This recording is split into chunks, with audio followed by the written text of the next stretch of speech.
Hi friends, ఈరోజు మా బాబుకి పెట్టే లంచ్ రెసిపీ అయితే చూపిస్తున్నాను.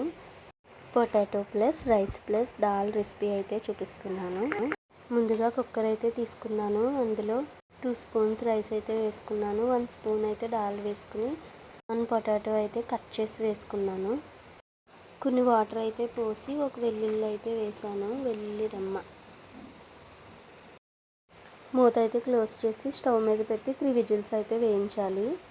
3 విజిల్స్ వచ్చాక స్టవ్ ఆఫ్ చేసి ఆవిరిపోయాక కుక్కర్ మూత అయితే తీసి అందులో వేసిన వెల్లుల్లిని అయితే తీసేయాలి.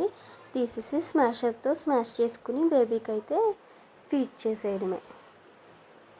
తన్విక అండ్ వైష్ణవ్ వ్లాగ్స్ని సబ్స్క్రైబ్ చేసుకోండి, కామెంట్ చేయండి, లైక్ చేయండి అండ్ షేర్ చేయండి.